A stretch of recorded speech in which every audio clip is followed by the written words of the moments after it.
Now we've taken all of our thoughts about this future PC for the knowledge worker and worked together with Hewlett-Packard to put together a prototype that we call the Athens Prototype PC. We think it's suggestive of some interesting things, and it shows how we're trying to get early prototypes for us to do the software work, so that if these things catch on, if you're building them into devices, the software will be there and users will get the full benefit of them. I think the best way to understand this prototype is to actually take a look at it, see it in action. And so I'd like to ask Chad Magendanz, one of our program managers for hardware innovation, to come out and give us a little demonstration of the advanced PC prototype. Welcome, Chad. Thanks, Bill. Well, it's my pleasure to introduce you today to our vision of the future business desktop, a collaborative effort between Microsoft and Hewlett-Packard, codenamed Athens. Now, the most striking feature about Athens when you first walk up is the display. Wide, high density, flat. It really has obvious consumer appeal, but we're seeing dramatic productivity benefits with a display of this type as well, both in our internal and third-party research. For example, we're seeing a 30% improvement on time and task with large displays. We're also seeing a 17.4% improvement in reading speed with high-density displays. So there's some real productivity value in here for enterprises. But at what cost? Obviously, a display like this would cost over $2,000 right now. Fortunately, display search projections show that a 20-inch version of the same resolution display will have an average selling cost of less than $400 in the year 2004. One of the things that's less obvious about this display is the work that's gone into consolidating a lot of the components and cables that normally clutter your desktop within the display itself. This one cable from the CPU, which contains high-speed USB and video, connects a slim form factor drive bay, USB speakers, 2-element array microphone, camera, and a Bluetooth transceiver that drives this rechargeable wireless keyboard that recharges right here in the base, wireless mouse, and a cordless telephone handset. By pulling the elements of the PC that the user normally interacts with into the display console, we make it easier to more independently support and update the CPU and the peripherals. We're really preserving the value, the hardware investment in the peripherals themselves. In the process, we can substitute the CPU with a dock so that laptop and tablet users can achieve the same no-compromise desktop productivity experience and sacrifice nothing for their mobility. Athens also represents some long-term investments we've been making in the Windows system architecture to improve power management and security. For example, when I'm not using this machine, it normally powers down to this state. This standby state alone cuts power usage in the enterprise desktop by about 78%, which represents about a $95 per unit per year savings. Now, just because it's in the standby state doesn't mean that it's not totally manageable. In fact, I can still use the phone. And the notification lights I have here, so when I walk across the room returning from my meeting, I see immediately whether I've got outstanding voicemail, email, or an upcoming appointment. Now, just because I can walk up and have the machine ready to go in less than 2 seconds doesn't mean we're done yet. We have to streamline the authentication process. I have here a flash drive that actually has an integrated smart card chip and a biometric sensor. So not only do I carry my documents around with me, but I carry them securely, and I insert it just like I would insert the key to my car.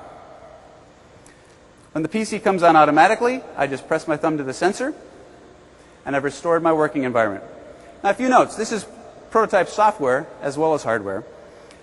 Hewlett-Packard and Microsoft have been refining and designing Athens as a system, concurrently developing hardware and software and dramatically shortening the feedback loop to ensure that the end user is never the first system integration point.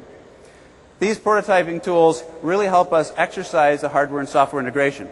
So, for example, I know I could pick up a handset and make a phone call in the normal way, but with the PC added to the equation, I can use voice dialing, or I can select a contact directly from the list. But our broader goal is to work with a wide variety of telephony devices and telephone services.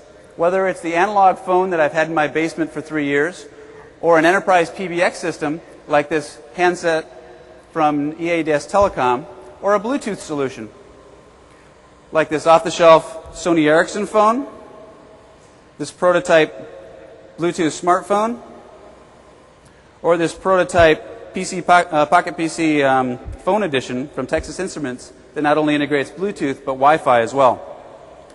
The goal here is to have a consistent user experience and a consistent set of application interfaces that really abstract the complexity of the telephony integration solution from the user and from the application developer. So I can't show you all of these integration scenarios during the keynote today, but we have working demos of practically all of these up in the innovation room. And I encourage you to stop by this afternoon to room 265 and experience them for yourself. So let's take a look at this usage scenario. I'm going to go ahead and start my music.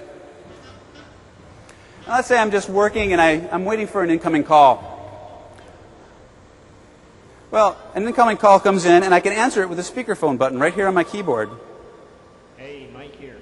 You would not. I can pick it up on the handset. Hey, Mike, can I get back to you later? All right, thanks. So let's kill my music and talk about what just happened there. The incoming call immediately muted my music, so it wasn't a source of background noise for my call. It also set my presence information to indicate that I was on the phone. When I hit the speakerphone button, it actually creates a virtual speakerphone from the speakers and high-quality microphone that are already built into my system. When I picked up the handset, it automatically transferred the call to the handset. The same thing would have happened if I had picked it up on a Bluetooth headset. Now, the most important thing is this information page. Doing a reverse lookup on the caller ID, I was able to get all my contact information from Outlook. Plus, I get my complete call history, including all my notes from previous meetings, mail and messages that I've exchanged, files that I've exchanged. This is the kind of information I need to be more effective in my communications as I'm on the phone. Now, with all this information, we have a burden of responsibility to make sure the user stays in control of that flow. One way we do this is the same method you're probably already using at work. You shut your door. Or you put a yellow sticky on the outside of your cubicle saying do not disturb or email only. Well, we have the equivalent right here on the Athens PC in the do not disturb button right here on the keyboard. Not only does it light up here, but it pops up over in the CPU to show that mode. When that mode is in effect, incoming calls, as you can see right here, go immediately to voicemail. So I don't have any interruptions in my workflow. I don't have the pop-up, I don't have the audible alerts, and my presence information is set to busy. I'm still able to screen the messages on my auxiliary display on my handset, but it really doesn't interrupt the flow. Now that I have voicemail, I can press the voicemail light on my keyboard, and you pop right into my unified inbox. Now, the unified inbox you're probably very familiar with. It has my email messages, my faxes, my voicemail messages, plus my log of all my real-time communications. Here you can see the message I just received, and actually, Bill just forwarded a message from Shane Robeson, Executive VP and Chief Technology and Strategy Officer at HP. I know he has a message for the crowd today, so I'm going to go ahead and open that and play it for you now.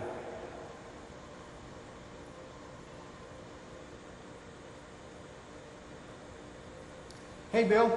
Heard you're unveiling the Athens PC at WinHEC. Thanks a lot. I think this is a great example of how together HP and Microsoft are creating whole new categories of technology and at the same time addressing real customer needs. What's really cool about the Athens PC is it enables rich communications experience that combines voice, video, and text messaging in a simple, easy-to-use collaboration tool. So for our business customers who need to communicate outside their immediate work environment, the Athens PC delivers a lot more value than just plain email or the telephone. You get an experience that's much closer to when you're working and communicating face-to-face. And just like the collaboration between HP and Microsoft with the Media Center PC, I think we have something really special here that'll bring a lot of value to our customers and a whole new opportunity for our industry. I look forward to hearing what the folks at WinHEC think about the product. We at HP are really excited about it. Talk to you soon. Now, because voice is a first-class citizen in the Athens environment, I can actually reply to Bill's forwarded message with a voicemail just by clicking the record button on the keyboard. Bill, thanks for forwarding Shane's message. I can play it back right here. Thanks for forwarding Shane's message. And send it on its way. This is the kind of thing you could easily do on a tablet PC between meetings. never have to touch a keyboard. So what have we seen here today? Athens is really delivering a simplified power management, cable reduction, and intuitive system controls.